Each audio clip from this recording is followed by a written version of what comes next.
Constructing your life is about much more than just building a bank account. Each week, join real estate entrepreneur and mindset coach Austin Linney as he interviews guests who are constructing their dream lives and impacting the world around them on a daily basis. If you're an entrepreneur or wanting to start a business, or you just want to hear motivating stories of how others have overcome the odds, you are in the right place. And now for your host, Austin Linney. Guys, welcome back to Construct Your Life. We got Austin Linney here. We got my good friend, Mr. Jamie Gruber. How are you doing, sir? I'm doing well, brother. How are you? Doing good. I've been talking to this guy forever. He's one of my favorite people, so I'm super pumped to have him on here. You're going to hear great stuff.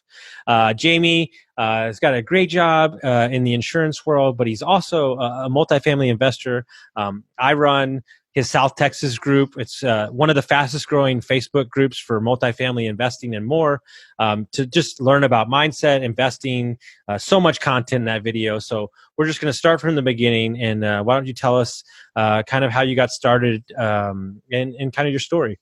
My whole story, I want to go back to like birth. Let's talk about 2 years old. You know, what did you feel? What was your mindset at 2 years old? No, I'm just kidding. Let's talk about let's start from, you know what? Perfect. I got a great idea. Let's start from when you joined M1. I think that's perfect. Okay. Like maybe the months leading up to like searching for the mastermind.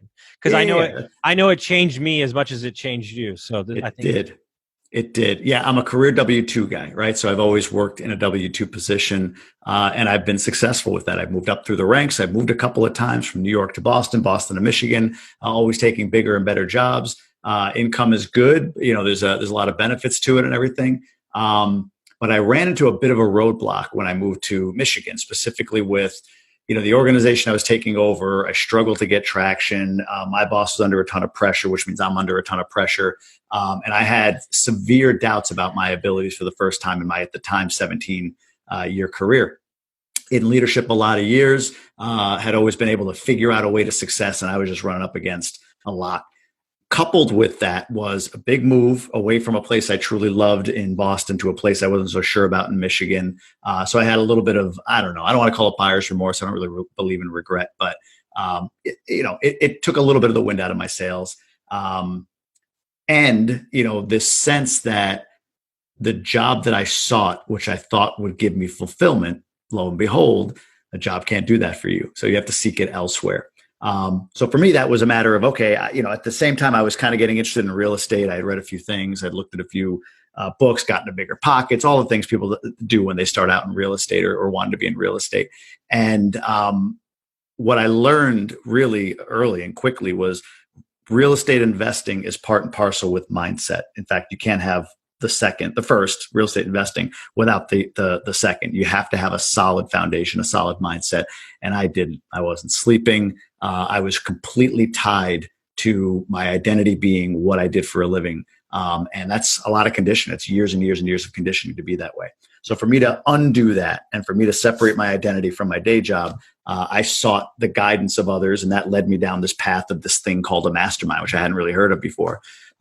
In looking around, I found a group called GoPundits. That group requires a certain minimum net worth to join it. But lo and behold, there's a kind of a JV system, if you will, called M1, and I joined M1. In fact, I remember when I was talking to the recruiter at M1, I was in this just like dark place. I was willing myself to the gym, and I was at the gym when he called. So I went over to the corner of a Planet Fitness, sat down, and took the call. And he's like, "Yeah, here's what we do." I'm like, "Yeah, cool, man. Just how much?" He's like, "Yeah, it's this much. You could do." I'm like, "Nah, that's fine. Here, we're good. I'm in. I'm joining. I'm in." And months later, when I had gone through, maybe even a year later, when I had gone through a lot of personal work and everything, I actually went back and snapped a photo of that chair. So I have that chair, a photo of it, like a point in time where I made a decision to change my life. So I just want to catch you. I just want to catch you because I've never heard that story, and you've never heard this story. True story. Oh, because it's funny how similar we are. It is. Yeah. It's very awkward because we come from the restaurant business together too. True. But I was DMing something near my neighborhood, and somebody DM'd me back from this website, and he was like, "Hey, if you know any homes in the area, like let me know and I'll buy them." I was like, "No, you won't, because I'll buy them first." Like I was being a dick. And he was like, oh, really? Like, who do you think you are? Right. And so we get to talking. We talked for like 3 hours. I don't even know his name. And found out it was Lucas Piper.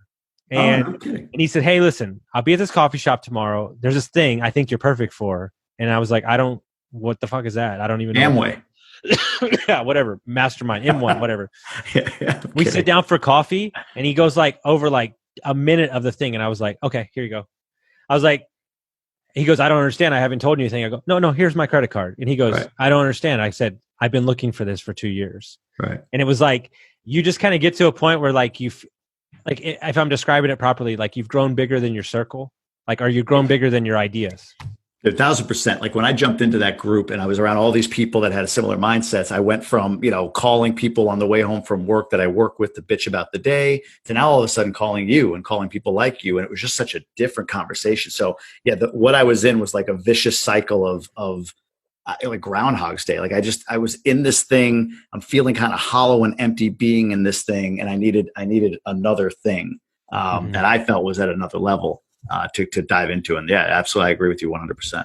So you get in, you're like, hey, I don't care. You're like, what? And then like Pandora's box, like not quite.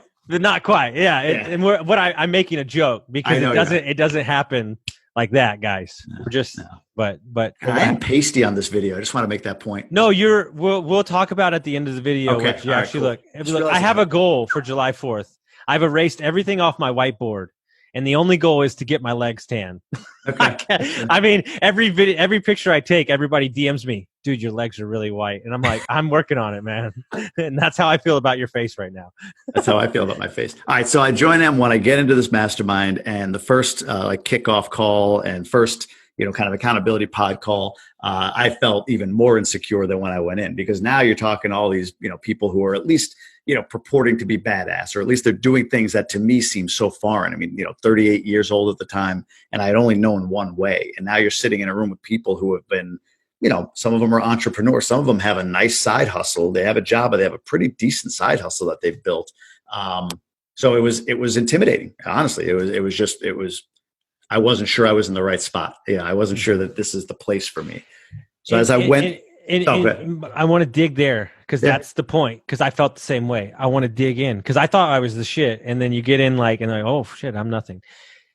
What forced you to keep pushing forward? You think, and what forced you to do what most people do, which is back off and say maybe I don't belong here, right? In your limiting beliefs. So, what kind of like kept you driving forward? Yeah, I guess the emotional experience that had led up to it, meaning.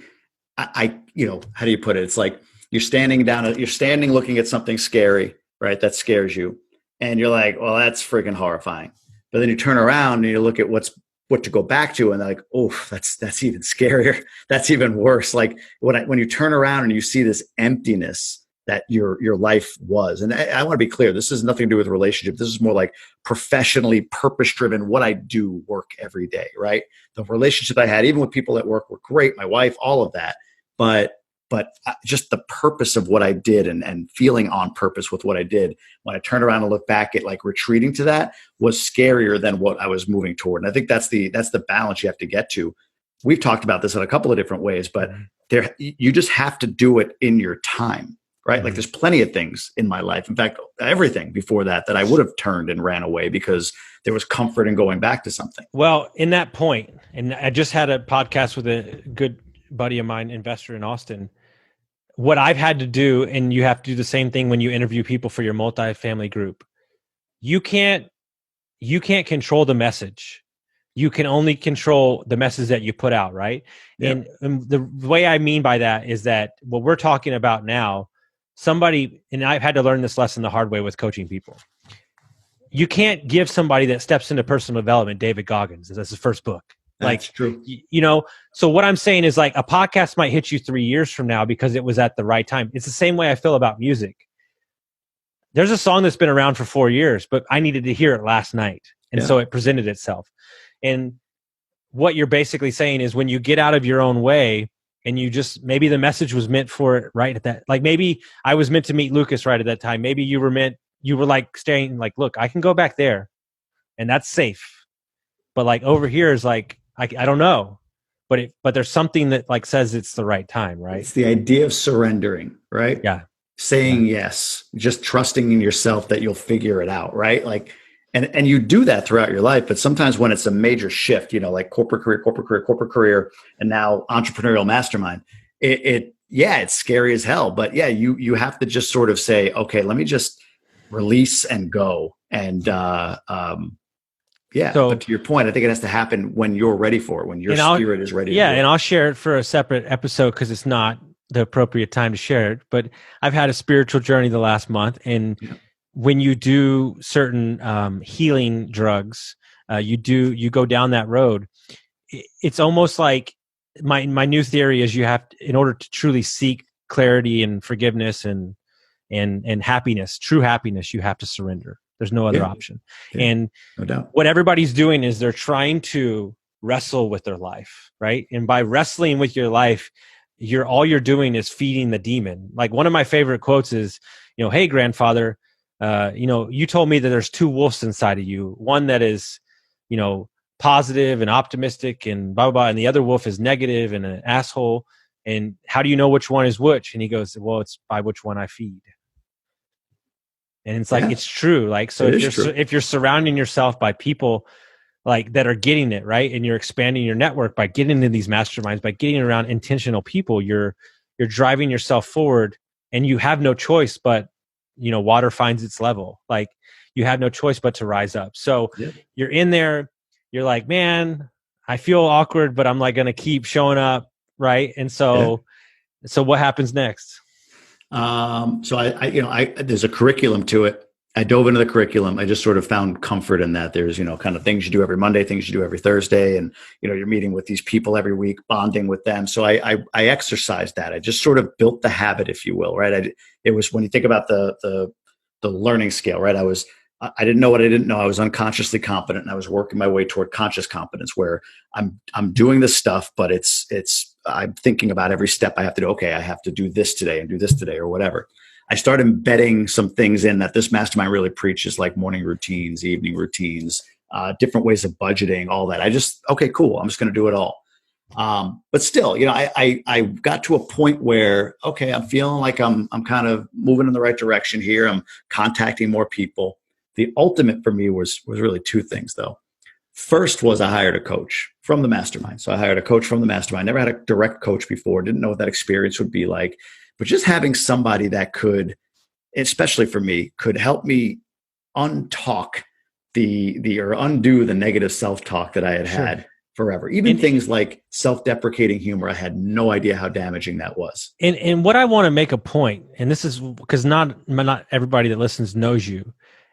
You're doing great at your job. It's not like you're making small money. You're crushing it. You're making I know what you make. You're making tons of money, right?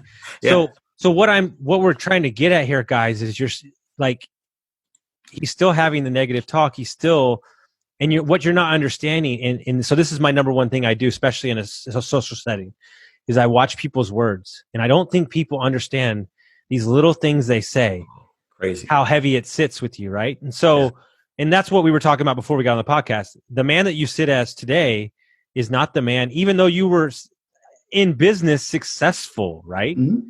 But you were peeling back layers. Oh, I had to break down in order to break through to that point. So the words I like those little things, like I would make a self-deprecating joke, just something that's so innocent in my mind, or was, and he would call me on that. Like, well, why are you saying that? Like, just a joke. Yeah, but do you understand what you're saying to yourself? And anyway, that helped me build at least some momentum toward, okay, all right, improve my self-talk, affirmation, incantation, so on and so forth.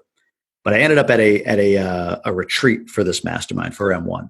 And at that retreat, they went through this exercise of having, after the end of the weekend, when you've kind of met and bonded with a bunch of people and you have a sense of who each other is, this exercise where you would hear from everybody in it was a really theatric setting. It was well done. It really was. I could see it in my head, even though I haven't done it. Right. Kind of eyes closed, music, like very, strong music, and people whispering in your ear as you walk down a corridor, what they see you as. So you say, I am kind of in your mind, or you could verbalize it if you want as you're walking.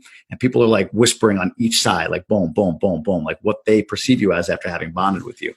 And going through that line, hearing some of the things that people perceive me as, things like gritty, things like handsome, things like I never would have perceived myself to be. I would have thought weak, unattractive, whatever. Just things that I've always told myself. Now, between the intersection of the coaching I had done, the development I've done in this mastermind, and now hearing this from other people, I'm like, holy crap. It kind of knocked me on my heels for the moment. And then the next day when I drove to Boston, actually, because my family we were visiting there, and we went up to Montreal, where this retreat was. I got to ride with somebody. We got a little deeper, and then the next day I drove to Michigan, and I just broke down in tears, like for hours. Just it was my 40th birthday, and I had just been reborn. So you cried on your 40th birthday? Is that cried on my 40th birthday while driving, not old and operating a weapon, and I'm in tears driving along.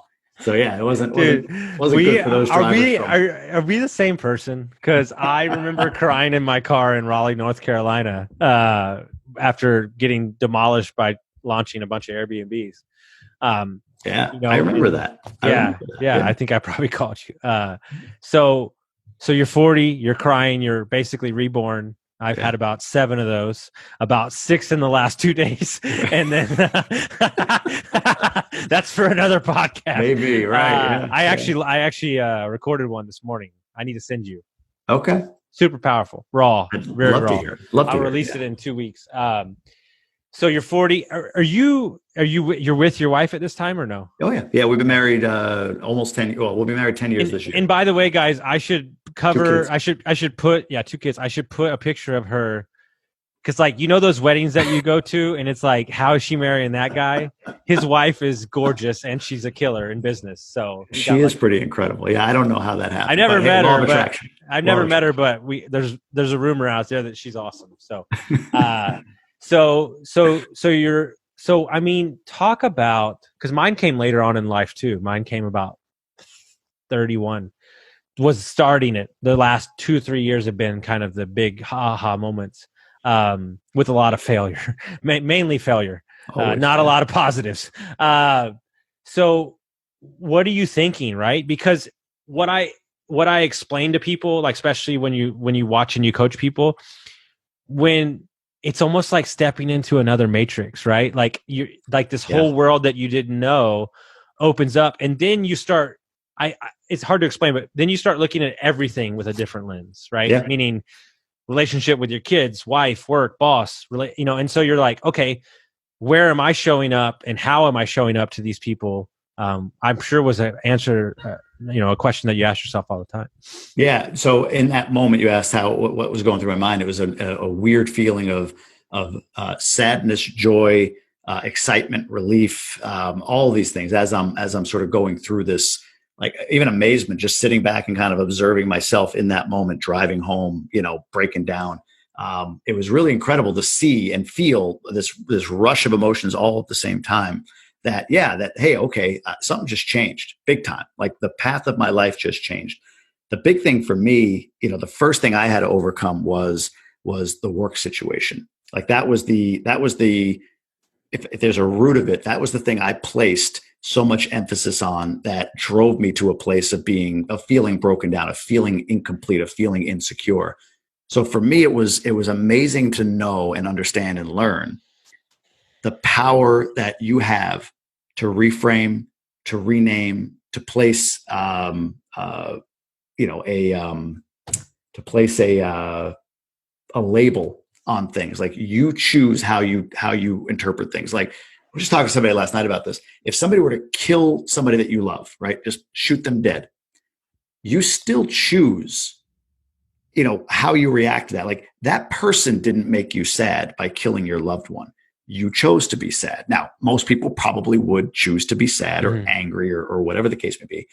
But when you get to the point of understanding that everything, every emotion, every feeling you have is your choice, even at that crazy level of the murder scenario I just gave you, that was extremely empowering. So now it wasn't that this person, like in my case, my boss, my company or whatever, was doing this to me. It was, okay, that's their perspective, and I have chosen to react to it in a certain way, which is a victim. I chose to be a victim in those circumstances. Well, I'll tell you, it's the perfect time to have this conversation and what we're dealing with in May with COVID and everything.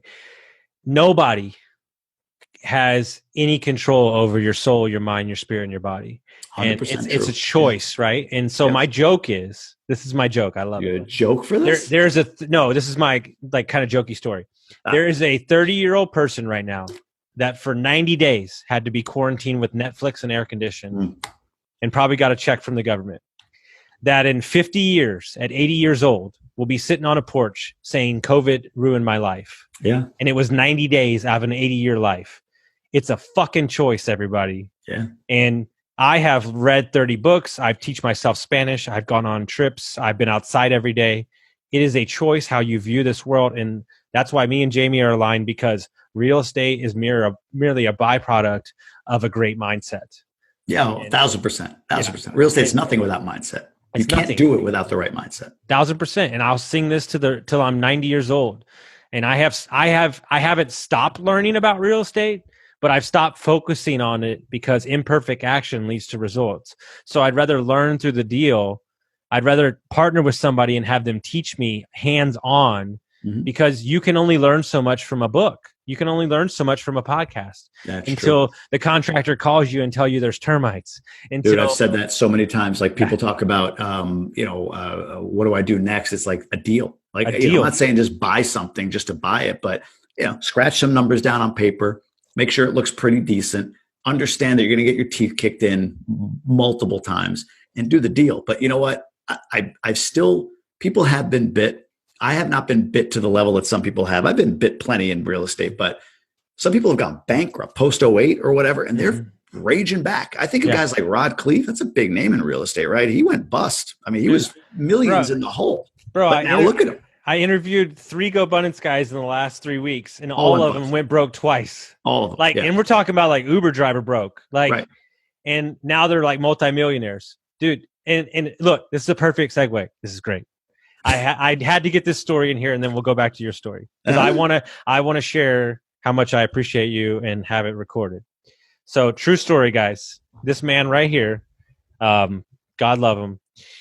Last year when I started a business and I thought it was my everything, I left the restaurant business. I was all in. We were growing like weeds, and we woke up and there was no money in the business. And long story short, we decided to part ways, and I lost 20 grand. And for 2 days, I was a little bitch. I was a victim. I was like, you're going to go back to waiting tables, whatever this shit. And I called you, and you said, had you ever started a real business before? Have you ever gone to business school? And I said, no to both of them. And you said, I remember like it was yesterday, well, consider this free on-the-job training and move on. Yeah. And that's when I was like, all right. Like I got a firsthand crash course for $20,000, and I no longer played the victim. I just picked myself back up and went after it again. And since I've started 4 more businesses. You've been rolling. But that was the defining moment, because I could have literally easily, and I've never told you this story. No, you haven't. I appreciate that. I agree. But I never told you this story as well. Oh, yeah. Go. This is to add on to this and how powerful it is. Because Chris my producer asked me to tell this story as much as possible. So that same week, kind of in that thing, I was like, look, it's the 2-year anniversary of my work. I'm going to go in and say hello to everybody and grab a drink. Or I don't drink at the time, so I'm just going to go in. I get in my car. I drive down. I get out of my car. I walk all the way into the food hall where I worked for 2 years, restaurant business. I put my hand on the door. I looked inside. I put my hand back in my pocket and walked away. Oh yeah. I can imagine. And I said, no, it's not your life anymore. Well, it's what we just talked about, right? Me going, like you asked about going into a mastermind like M1, like what made you keep going? You just physically did what I was saying emotionally I did, like turned around and looked at what my circumstances in my life were. And it was scarier to do that than to move forward. That's exactly what happened. You walked up and you're like, oh God, this freaks me out. I'm going back. And it's just a building, but there was so much more metaphors around that building, right? And of course. It's like, I hate to be so dramatic, but you know me, I'm a little dramatic, You're a little bit. I'm a little dramatic. But I also have fun. So we'll get back to you. So you're, by the way, this is like the most free flowing podcast I've ever done. This is so easy. Good. Does that mean it's chaos? Am I creating chaos on your podcast? Well, I warm chaos. I love chaos. So perfect example. So you're like, I'm reborn. I'm back in the mastermind. And this is when I would imagine doors start opening and you're like, dude, holy crap. What's crazy? I'm reading this book. I don't have it here. Atomic Habits. I just started reading it. Dude, I recommend it. Best book ever. Great books for what I've read so far. But, the gist of it is that, like, you make 1% changes every day and it leads to huge changes long term, right? It's never the flash. And when I jumped in to M1, I think this is still a reasonably short time frame. When I jumped into M1, I did that, as we talked about before, because I saw this GoPundits mastermind, which required, $1 million plus net worth. Thought that was really cool, but I didn't qualify. So instead, I joined M1 to kind of get into the JV, if you will. So as I go through, I have this breakdown, and like life just clears like fresh powder, right? Everything's just no ski marks in the hill at all. It's fresh powder at this point. And I start making those marks. Suddenly, I start a meetup group. 2 months later, the meetup group somebody from the meetup group brings me a 16-unit deal that I close on sometime thereafter. The meetup group grows and grows, right? I learn a little bit more about how I'm currently invested through this mastermind, and I just say, hey, the hell with it, I'm going to readjust some things, and boom, things take off in my stock portfolio. So all of that, and then another deal comes across the table. We get a couple of duplexes. We burr them, so we refi them out. We do, we're kind of hitting on all cylinders. At work, by the way, all the stress and anxiety and everything like that has gone away. My organization went from kind of worst to first. The one I took over that was struggling, significantly improved. Things were clicking for me. And but I want to go here. I'm gonna go deep here. But why? Like why? Like, I know that's like an open-ended question, but I want to wrap it up. Because I believe that people are blocking themselves from abundance with scarcity and victim mentality, and it's like almost metaphysical when you open up your eyes to abundance, or like the things start flowing. So I'm trying to drill down on what habits. So getting back to that. So what I was going to say was 10 months later in that timeline, I qualified and joined GoPundits. So this initial thought that it would be kind of cool to join in, 10 months after my joining M1 and going through all that we just talked about, I joined GoPundits. But that didn't happen. Like joining GoPundits 10 months later or qualifying for it didn't happen at the 10-month mark, right? It happened when I joined, because at that point I had a morning routine and I started executing that. I remember, getting up early all of a sudden. I was never a morning guy. I tell myself that I'm a night owl. I'm not a morning guy. I reversed that and I started doing this morning routine. And for months and months, all it was that, like, it felt pretty good. I felt like my day was a little better, but I couldn't tell you specifically what going through a meditation practice and affirmation and all of that stuff did for me. I couldn't quantify it. I started executing on the curriculum within M1 religiously every Monday, every Thursday, as we talked about. I started meeting with my coach and implementing some of the things or all of the things my coach would teach me or give me, tools, tactics, little things I had to do for my own psyche, like writing certain things down or whatever.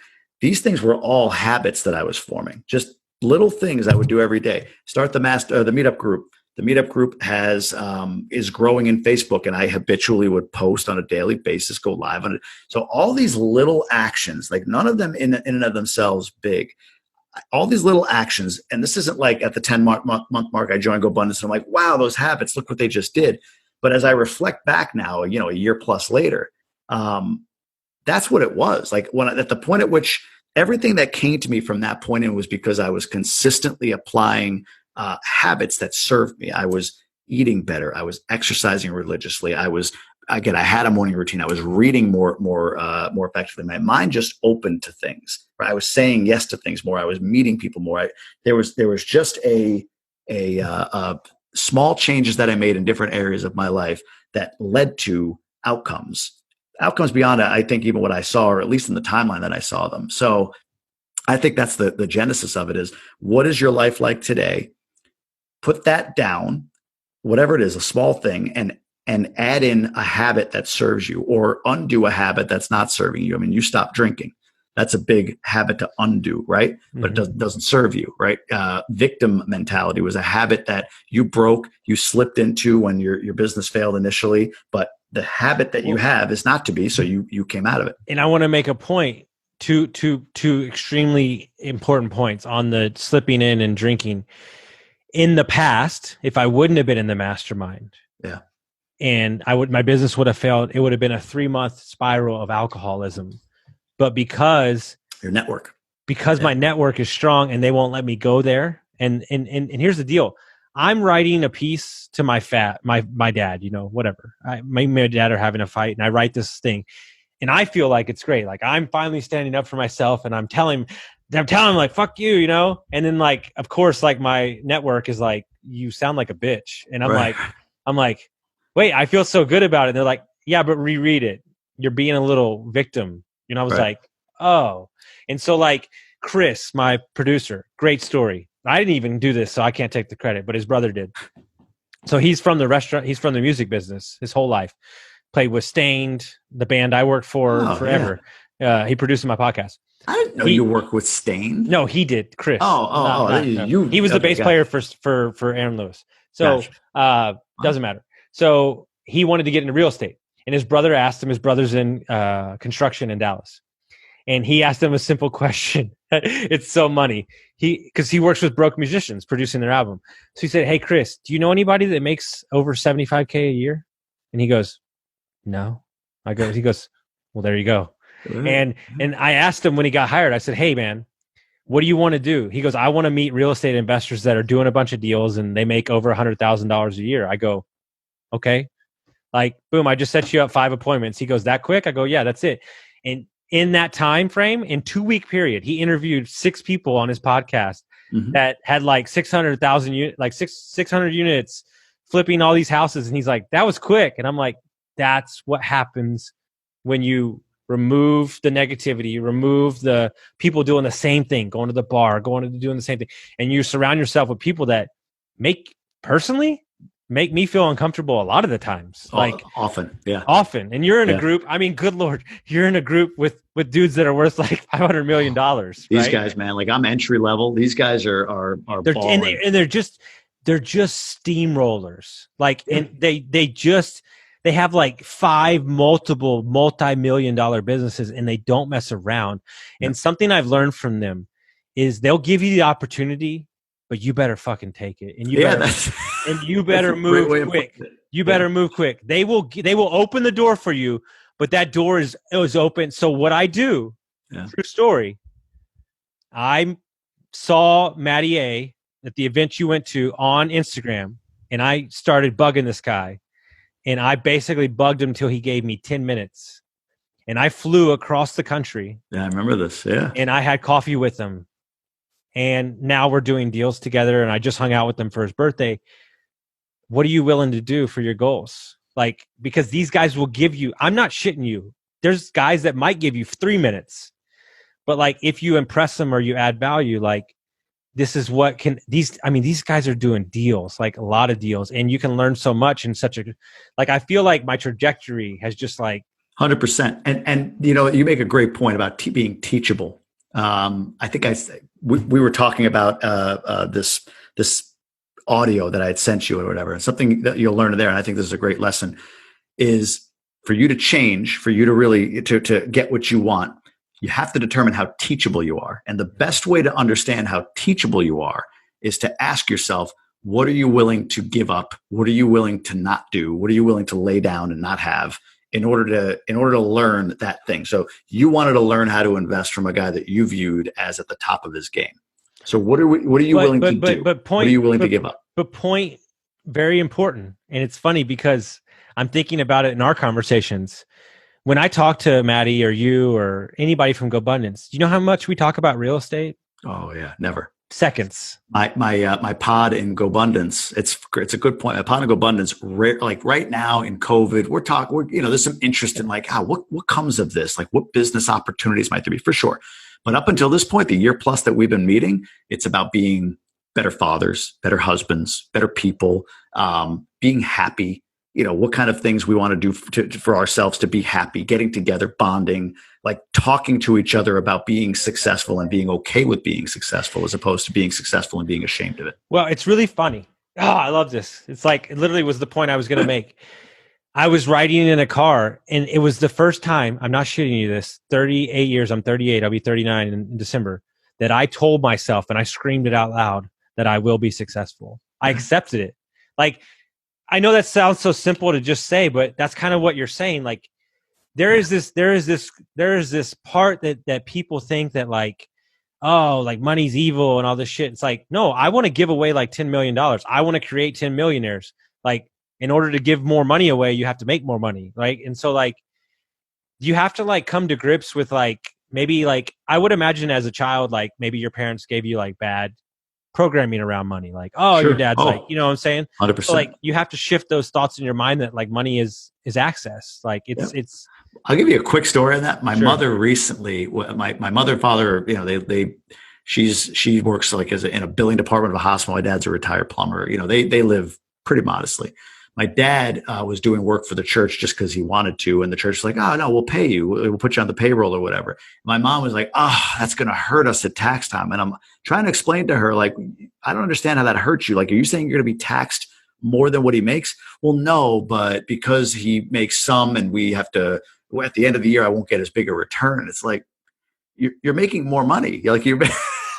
So to your point about programming, that's what I grew up with. Great if you're getting a big return, your businesses suck.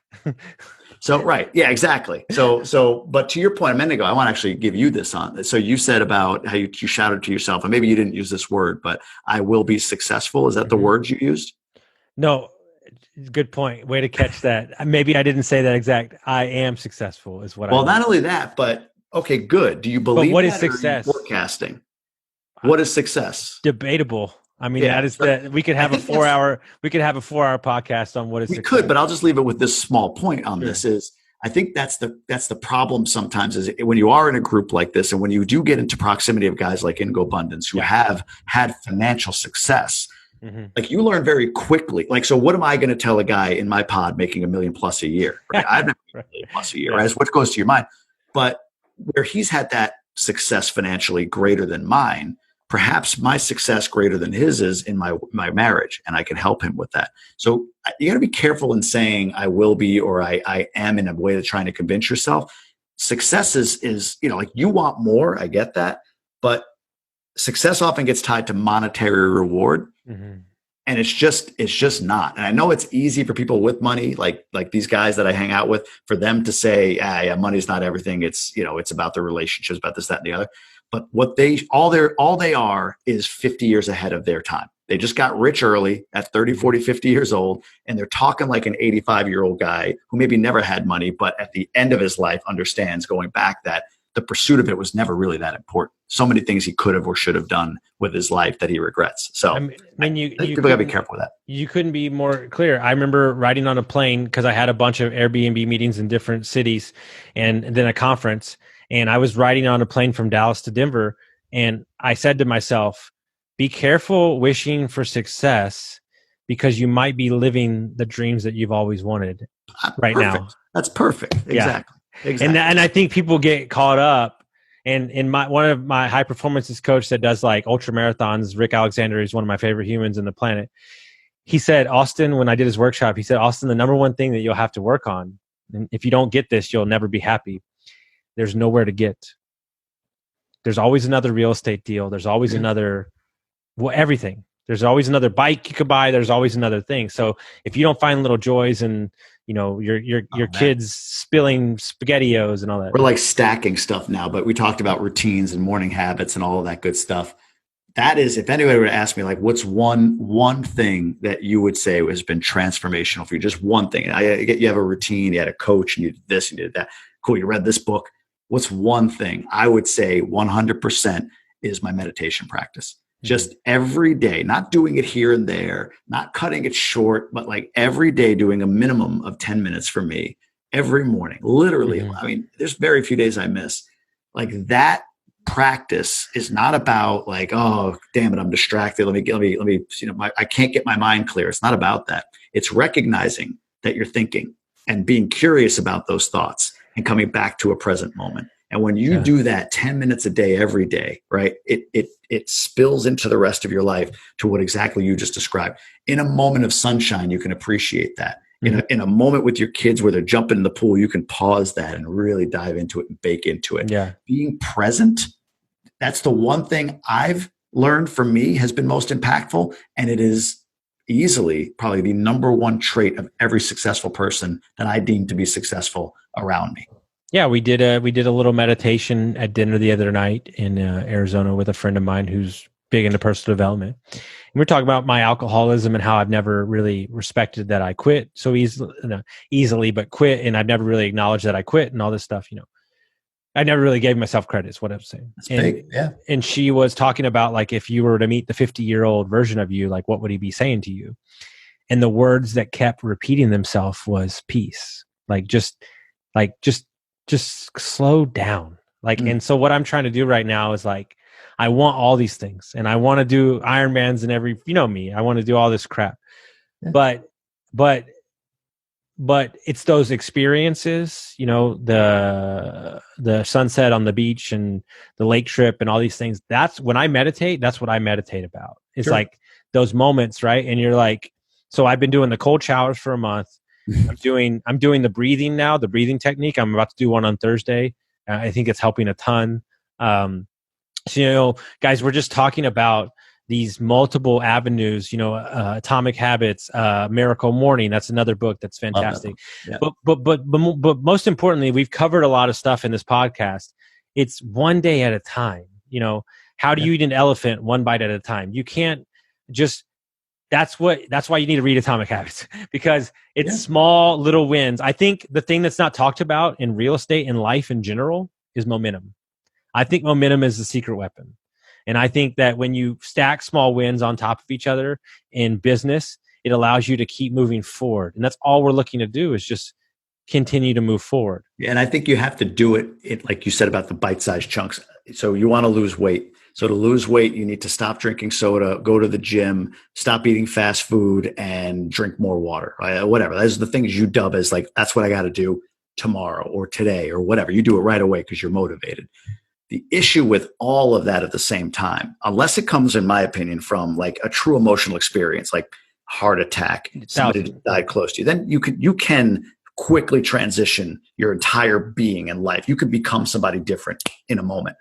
But the way you build is by becoming somebody different. First of all, it's not by doing different things necessarily. It is eventually by becoming somebody different. And the way you become somebody different is by doing things differently, but incrementally. So in the example I gave you, stop drinking soda. Just that. Go to McDonald's, eat a burger, eat fries, just don't drink the soda, right? Don't work out. Don't drink more water. I guess you got to drink something. So maybe you drink more water as a result. But the point is just stop drinking soda. Let that happen for a week, 2 weeks, whatever. Then stop going to, or no, don't even that. Then go work out a day, 2 days a week, right? Now I stop drinking soda. I'm kind of there, past the caffeine headaches.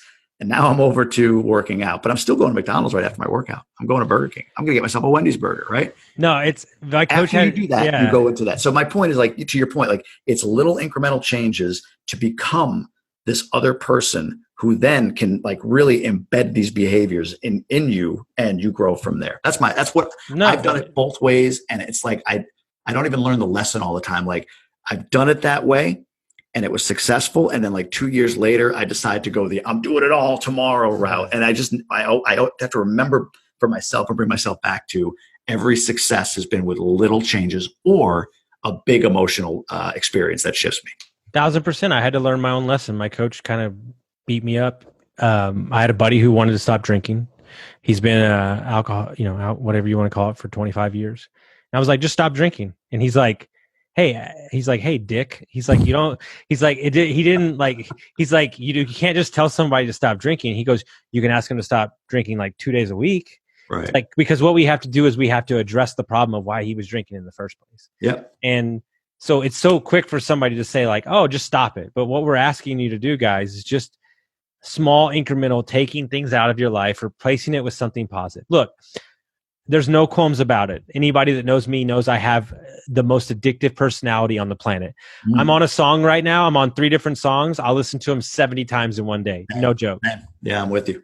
But I would much rather be addicted to Ironman training and eating well than doing meth and drinking alcohol. So you can pick your addictions, guys. And I'd rather be addicted to healthy stuff. But what I want to get here in the end of the thing, which is powerful for me, I know I'm going through some changes in my personal life right now with my marriage, which I'll share more later on when I feel like I'm just protecting my other right now.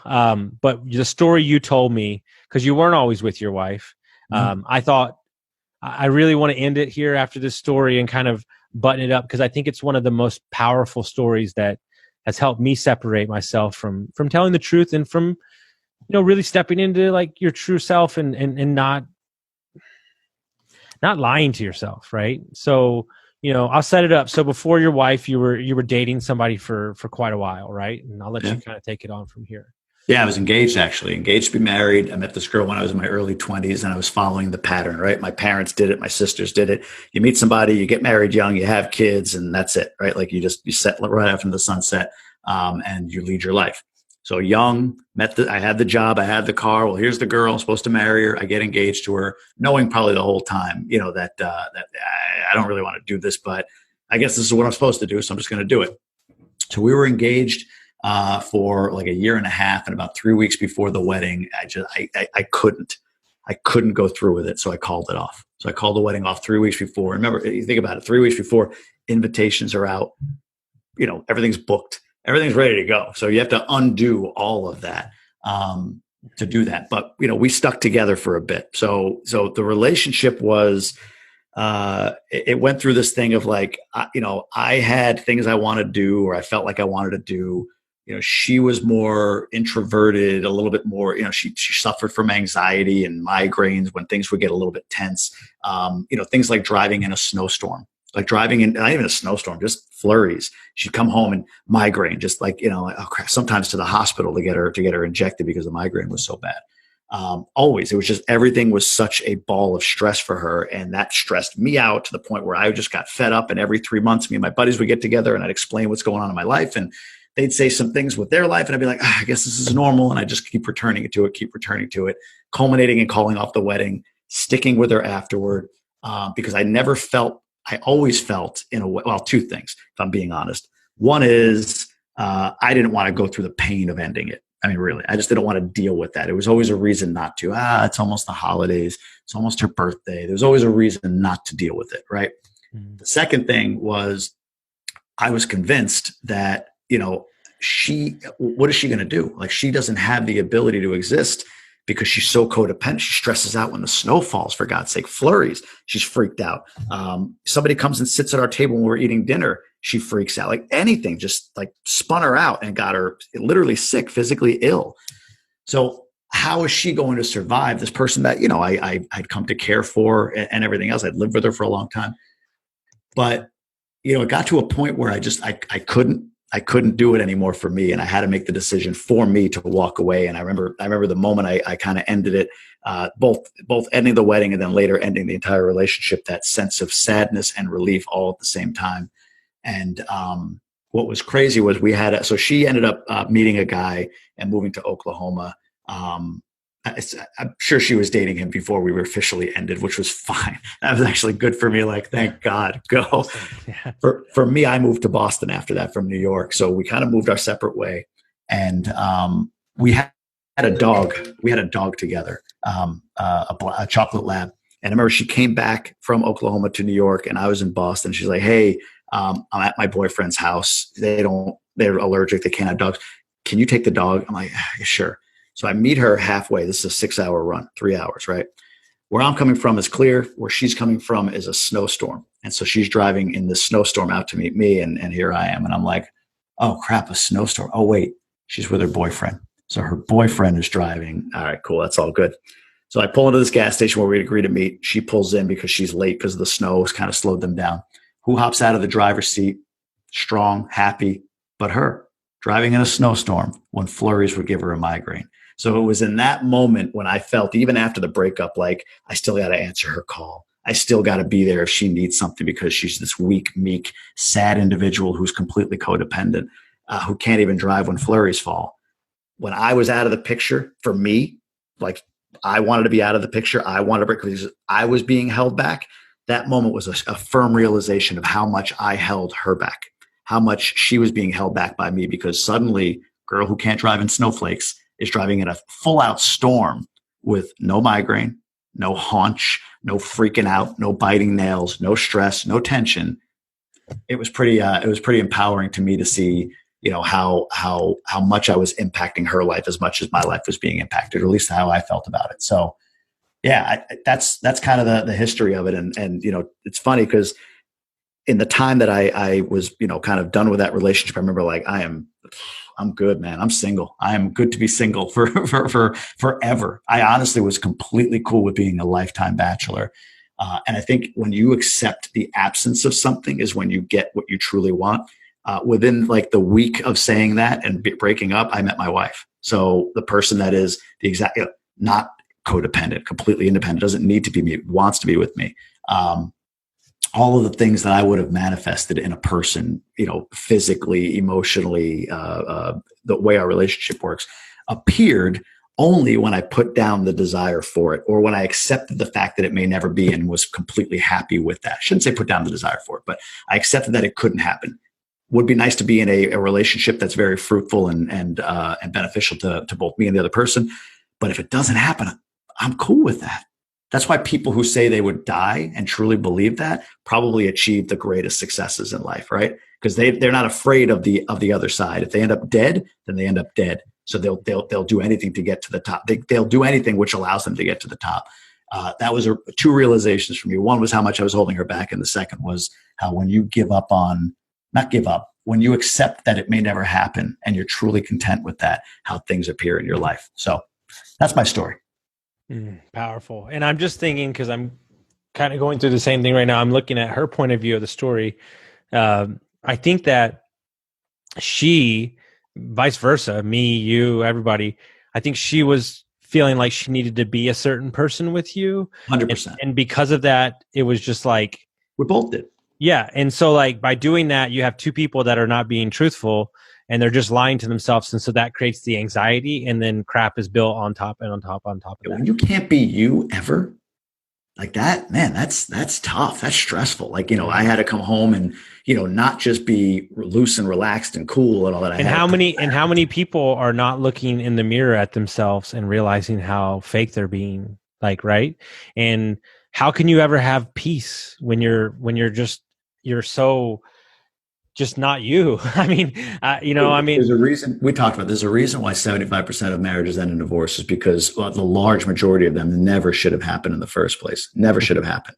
So when people, and I'm probably a little too curt with this sometimes, but when people talk about, not like a temporary or a small setback in a relationship, something happened or whatever, but like truly deep-seated differences between you and the other person and what to do. I don't know. Maybe therapists would hate me for saying, but I'd be like, then just go, just end 1,000%. Like, right. Like just move on. There's one life. And right. I've said this on 3 podcasts. I don't give a shit. I'll say it again.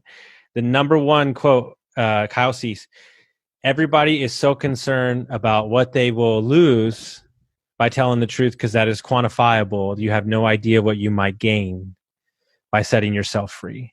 Great. And when your soul is, and this was the same thing in business, by the way, guys, too, because I was lying to myself about what type of employee or owner I could be in my business. And I was so uncomfortable that I was miserable. It's the same thing in a relationship. Yeah. And so it's not until you truly set in who you are and what you do that you can set yourself free. But I want to hear that right now. Thank you for that. What's that? I needed to hear that right now. So thank you for that. Fantastic. Well, I know I want to respect your time, but give them the quick elevator pitch. I'm part of South Texas, multifamily and more. Let's get them some plugs on here. Guys, hands down, best private Facebook group for content, you've entered Brandon Turner, Rob Cleef, Austin Adams. I mean, you name it, they've been on there for all for free, all for free, guys. Adams, excuse me. Sorry, sir. But just tell them quick about that, and they can join.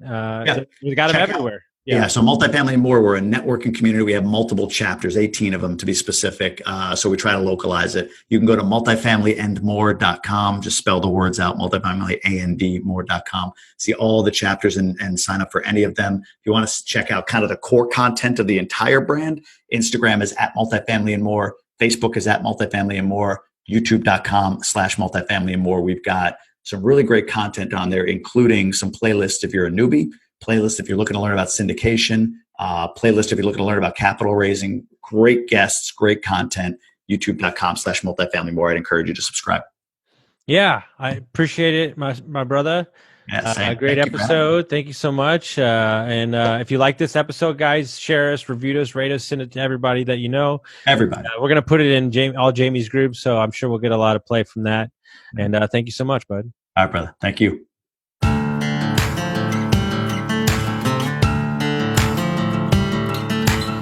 Thank you for listening to Construct Your Life with Austin Linney. If you enjoyed this episode, be sure to rate, review, subscribe, and pay it forward by sharing with a friend.